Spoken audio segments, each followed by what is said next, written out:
Vale. Buenos días, yo soy Clara Molina, soy reumatóloga de aquí del departamento y voy a hablar del fenómeno de Raynaud. Vale.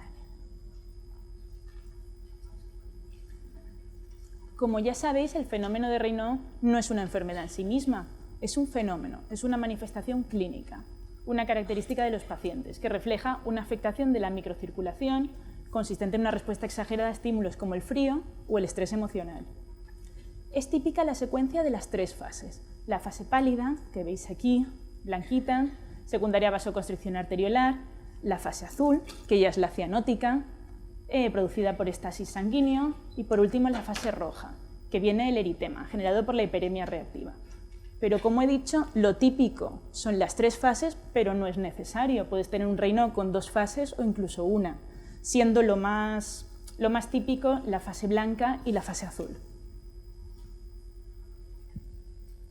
Lo más frecuente es que afecte a los dedos de las manos, pero también puede aparecer en dedos de los pies, orejas, labios, lengua o pezones, que es muy típico durante la lactancia. Puede ser primario o puede ser secundario.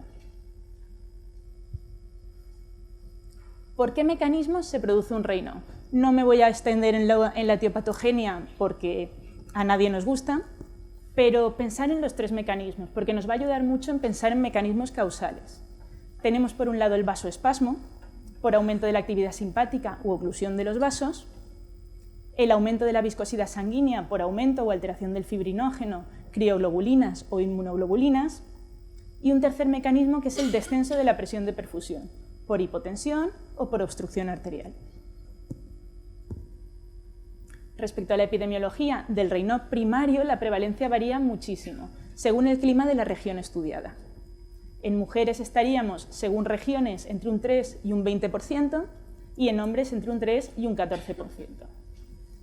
A ver. La mayor incidencia se encuentra en el rango de edad entre los 15 y los 30 años y se observa una agregación familiar. Comorbilidades que agravan el Raynaud son hipertensión arterial, aterosclerosis, enfermedad cardiovascular y diabetes.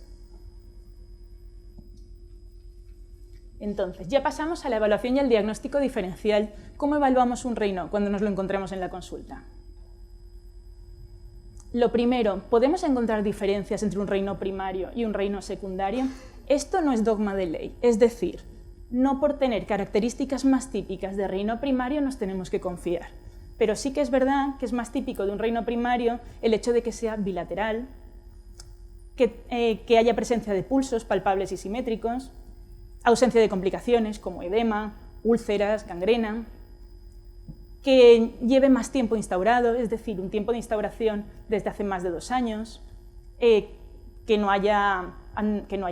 los ANAS sean negativos o a un título bajito, inferior a 1,100, o que no haya reactantes como la velocidad, que no esté elevada, que no duela. El Raynaud primario es más típico de mujeres y que la capilaroscopia sea normal o tenga mínimas alteraciones como las tortuosidades, que sí que son muy típicas del Raynaud primario.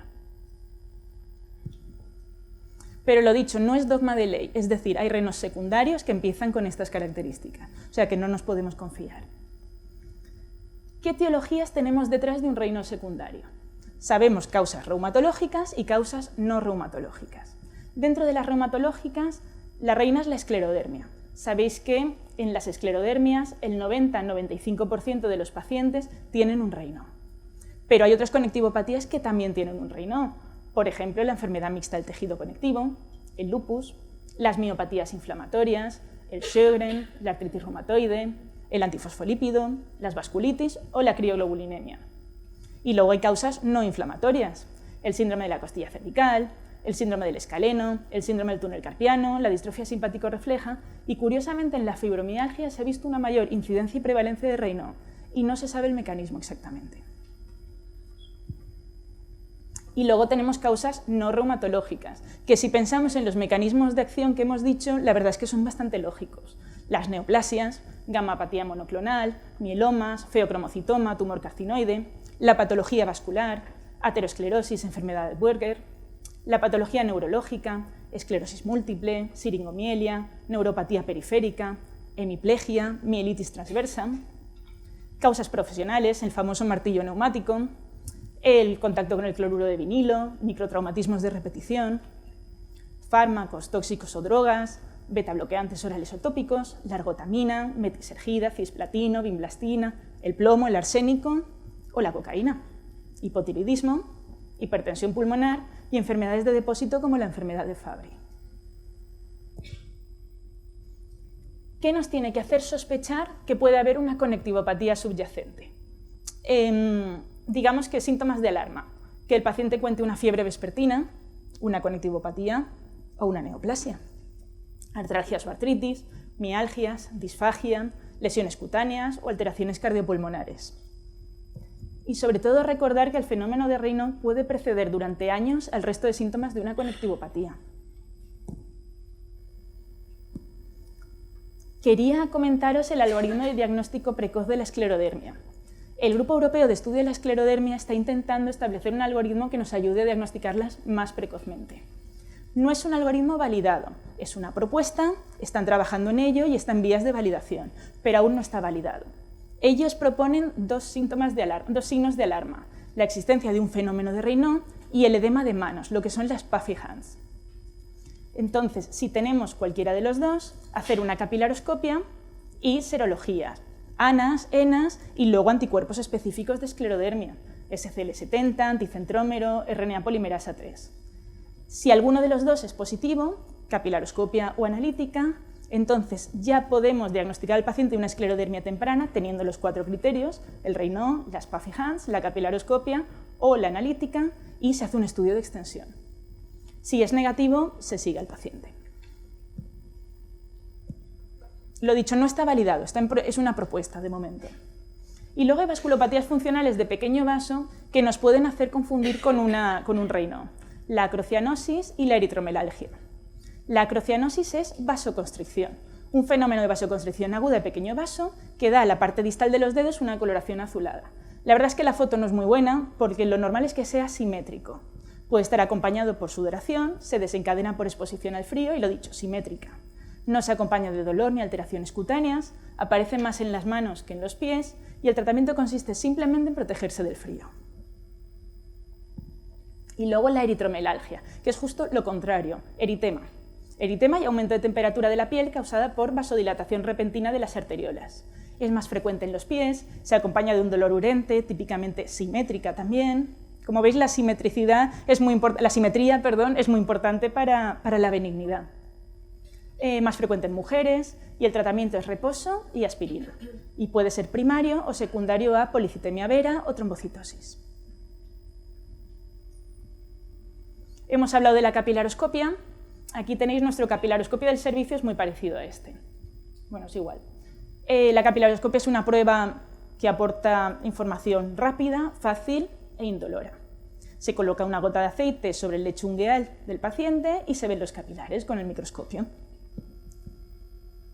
¿Qué le tenemos que decir a un paciente que se va a hacer una capilaroscopia? Lo primero, que no duele. Eso es lo más importante. Luego, segunda cosa muy importante para nosotros, evitar realizarse la manicura o retocar las cutículas. ¿Por qué? Porque si se retocan las cutículas nos cortan justo la zona que nosotros queremos mirar. Y por favor que se quite la laca de uñas, el pinta uñas, porque veis en esta foto esas manchas negras, era laca de uñas que no se quitó el paciente. Y esta es negra, pero hay veces que son rojas. Y claro, tienes manchas rojas por todo el campo. Y no se recomienda el consumo de café o tabaco durante 1 hora antes de la prueba. Aquí veis una capilaroscopia normal, los capilares que se disponen en forma de U invertida y se analiza la primera fila del lecho ungueal. Se ven todos los dedos excepto los pulgares y los que mejor se ven son el 4º y el 5º dedo. Aquí tenéis más ejemplos de capilaroscopias normales, donde se ve muy bonito el lecho ungueal, todos los capilares dispuestos simétricos uno al lado del otro. Y recordar que aunque la capilaroscopia nos da mucha información, los patrones no son patognomónicos de ninguna entidad, aunque las alteraciones mejor caracterizadas son las de la esclerodermia. ¿Qué parámetros valoramos? Las dilataciones, que pueden ser distales, que son más típicas de esclerodermia, o globales, que pueden estar relacionadas con otras conectivopatías, como por ejemplo la dermatomiositis. Y los megacapilares, que tenéis aquí la imagen de megacapilar. Esto no tiene láser, pero bueno, lo veis. Un megacapilar sí que es muy típico de una esclerodermia. ¿Tengo láser? Bueno, da igual. Ah, sí, perdón. Lo veis. Vale, las tortuosidades que pueden aparecer en el Sjögren o en el reino primario. Aquí veis más tortuosidades en lo que llamamos en sacacorchos. Las ramificaciones en arbusto o en asta de ciervo, que te indican formación nueva de capilares, neovascularización, y lo ves en distintas conectivopatías. Esclerodermia, lupus, dermatomiositis, artritis reumatoide.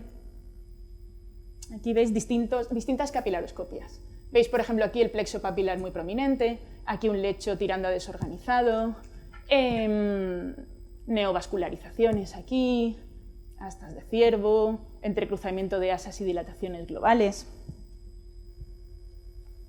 Hemorragias, indicando la rotura de capilares. Esta hemorragia es reciente y estas son las más antiguas.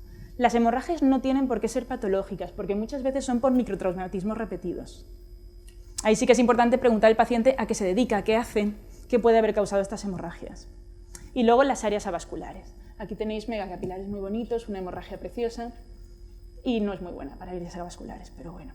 Presencia de menos de 6 capilares por milímetro o una zona con una pérdida de 2 capilares continuos. Tanto los megacapilares como las áreas avasculares son muy típicas de esclerodermia. Vale, y ya pasamos al tratamiento. Importantísimo, las medidas no farmacológicas, que consiste fundamentalmente en protegerse del frío y no fumar. Entonces, utilizar medidas físicas para proteger contra el frío, cubrir manos y pies con guantes o calcetines que se deben colocar antes de entrar en contacto con el frío, secarlas rápidamente para que no quede humedad, intentar evitar desencadenantes como las situaciones de estrés o los cambios bruscos de temperatura. Fundamental dejar de fumar, hay que hacer mucho hincapié en el paciente, y evitar vasoconstrictores como cafeína, nicotina, cocaína o betabloqueantes. Y luego ya pasando al tratamiento farmacológico, para tratar el reino leve, moderado y sin úlceras, el primer escalón son los antagonistas del calcio. Lo que más usamos es el nifedipino. Nosotros usamos normalmente formas retardadas porque se toleran mucho mejor. Empezamos con el nifedipino de 20 retard, 1 al día o cada 12 horas, o el adalatoros de 30, una vez al día. Por ejemplo, este año que hemos tenido desabastecimiento de nifedipino, se pueden usar otros medicamentos, como el diltiazem o la flunarizina, que es un antimirañoso, con lo cual es bastante útil en pacientes que además tienen migraña. ARA2, como el losartán, inhibidores de la recaptación de serotonina, como la fluoxetina, que ha demostrado ser superior al nifedipino, y es una buena opción en terapia única o combinada cuando los pacientes además tienen depresión o el Raynaud se desencadena en situaciones de estrés o ansiedad. Los IECAs no son eficaces frente al Raynaud primario, pero no frente al secundario, con lo cual en principio son un segundo escalón, o sea, son una segunda opción de una segunda línea de tratamiento. Pero los he querido poner para que recordemos que son primer escalón de tratamiento y fundamental para la afectación renal de la esclerodermia, y que de hecho gracias a ellos ha mejorado mucho la esperanza de vida de estos pacientes. Pero recordad que para el Raynaud son más bien una segunda opción. Y luego ya cuando pasamos al fenómeno de Raynaud moderado grave con y sin úlceras. Los inhibidores de la endotelina, el bosentan y el ambrisentan. El bosentan es el clásico, es el que tiene la indicación en ficha técnica, pero para reducir el número de nuevas úlceras digitales en pacientes con esclerodermia. Para tratar el Raynaud grave sin úlceras hay que solicitarlo por uso compasivo. De todas formas, ahora ha bajado mucho el precio y no suelen poner problemas. Y el ambrisentan, que es más nuevo, es más caro, hay menos experiencia de uso. Lo que pasa es que sí que se han publicado casos donde también es eficaz. Los prostanoides, lo que más usamos son el hiloprost y el alprostadil endovenoso. Los efectos secundarios más frecuentes son hipotensión, cefalea y molestias gastrointestinales, que se controlan disminuyendo el ritmo de infusión. Y se han descrito casos aislados de fenómenos trombóticos en pacientes con hiloprost, pero no se ha llegado a establecer una relación causal. Otros tratamientos que tenemos con poca evidencia y que realmente ahora la verdad es que se usan muy poco. Los pacientes que se han usado normalmente fue hace bastante tiempo ya. Neuroestimuladores de cordones posteriores, que puede ayudar para las manos o a nivel lumbar para los pies. La simpatectomía lumbar, que parece que tiene buenos resultados para los pies, mientras que la cervical no da buenos resultados para las manos y se ha dejado de hacer. Y parece que ahora están haciendo la simpatectomía digital, pero yo creo que en nuestro hospital no la hacen.